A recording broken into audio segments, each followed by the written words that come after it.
की diabetes reversal किंवा जे मोठे आजार आहेत, की ज्यांना असं पेशंटला वाटतं, की हे ऑपरेशननेच बरे होतील. ते तुम्ही रिव्हर्स करताय. तर हे शक्य आहे का आणि हे कसं होतं?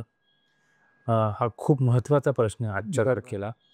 मी आता थोडंसं याला अजून थोडं डीपमध्ये जाऊयात. हं, हृदयरोगामध्ये मार्केटमध्ये आपण जे ऐकतो, हं. त्याला आपण हार्ट अटॅक हो, या शब्दाने आपण ऐकतो. हो, हार्ट अटॅक ऐकलं की आपल्याला एक ICU आठवतं किंवा जीव घेणं आजार असं आपण त्याला हो, म्हणू, हो. Life threatening. बरोबर. तर हार्ट अटॅकमध्ये नॉर्मली जेव्हाही हॉस्पिटलाइज होतो हं, पेशंट, हं, त्यावेळेस त्याला इमर्जन्सीमध्ये रक्तपातळ करण्याचं एक इंजेक्शन दिलं जातं. हं, याला आपण म्हणू की आम्ही ॲडव्हान्स मेडिसिन जी आहे याची मदत इथं घेतली जाते. हं, रक्तपातळ केलेल्या इंजेक्शन नंतर डॉक्टर आपल्याला सजेस्ट करतात पुढे तो पेशंट स्टेबल होतो. हं. त्यानंतर त्याला सजेस्ट केलं जातं की now you can go for angiography. आता तुम्ही एन्जिओग्राफी करा. त्याच्यामध्ये ते स्टडी करतात की कुठे-कुठे ब्लॉकेजेस तयार आहेत, कुठे-कुठे रक्तपुरवठ्यात गडबड दिसत आहे आणि त्यानुसार ते त्याला प्लास्टी करायची किंवा बायपास करायचा असा निर्णय घेतला जातो. हं, पण खरं त्याची गरज आहे का? कारण की एन्जिओग्राफीमध्ये मिळालेले जे ब्लॉकेजेस असतात, हे जे ब्लॉकेजेस आहेत, हे ब्लॉकेजेस बनण्याच्या जवळपास 5 ते 10 वर्ष पिरियड जातो आणि सडनली एका दिवशी त्याला हार्ट अटॅक येतो. हं, ओके, म्हणजे 5 वर्षाची मेहनत ते ब्लॉकेजेस बनण्यामध्ये आहे. त्या मेहनतीचं फळ एक दिवशी असं येतं, की हार्ट अटॅक आला आणि त्याच्यावरती मग ह्याच्यावरती जेव्हा विचार केला गेला, की खरंच ब्लॉकेजेस हे डायरेक्ट हार्ट अटॅक आणतात का? तर blockages are not active material, they are passive. Okay. तिथे ॲक्टिव्ह मटेरियल ब्लड क्लॉट असतो. सो म्हणूनच इथे ब्लड क्लॉटला सुरुवातीला आपण डिझॉल्व्ह करतो म्हणून रक्त पातळ करण्याचं इंजेक्शन देतो. हं, हं. आणि पुढे सुद्धा रक्त पातळ करण्याचे काही औषधं त्यांना चालू असतात. ओके. मग जो ब्लॉकेजेस आहे, हं, त्याचं काय? तर ब्लॉकेजेस बनायला 5 वर्ष लागली. हं, या ब्लॉकेजेसला आपणच बनवलंय. हं. ओके. कुठल्याच देवाने आपल्याला गिफ्ट केलेला नाही तो ब्लॉकेजेस.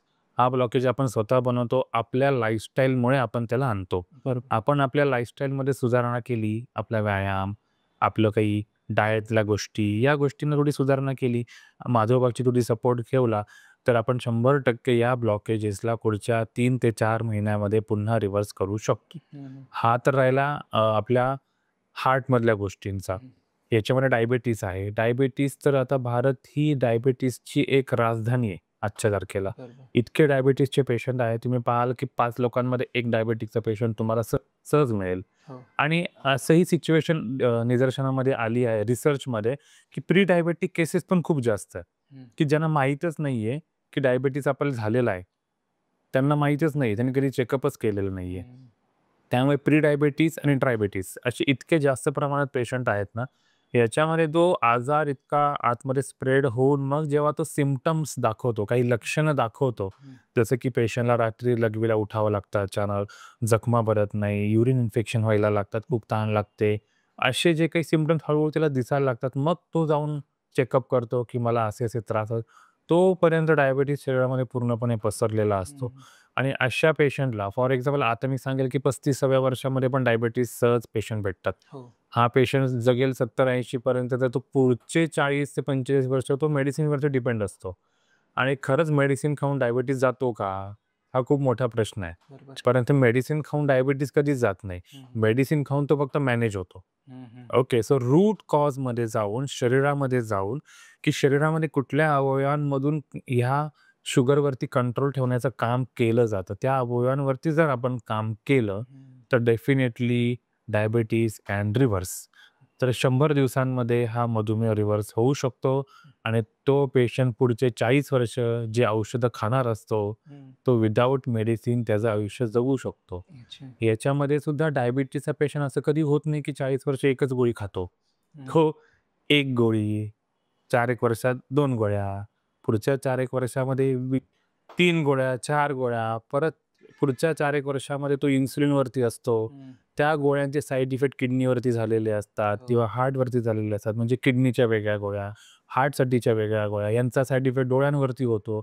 डोळ्यांच्या वेगळी औषधं. म्हणजे तो हळू त्याचा एक ऑर्गन जो आहे, हा फेल्युअरमध्ये गेलेला असतो. बरोबर. आजच्या तारखेला डायबिटीजचा विचार केला तर हा कॅन्सरपेक्षा छोटा नाहीये. हं.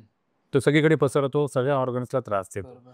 म्हणून माधवबागची रिसर्च पद्धती जी आहे डायबिटीज रिव्हर्सल ही इतकी बेनिफिशियल आहे डेफिनेटली पेशंट ह्याला खूप इझिली एन्जॉय करून डायबिटीजमधून फ्री होतात, मेडिसिन फ्री राहतात आणि चांगलं आयुष्य जगू शकतात. ओके.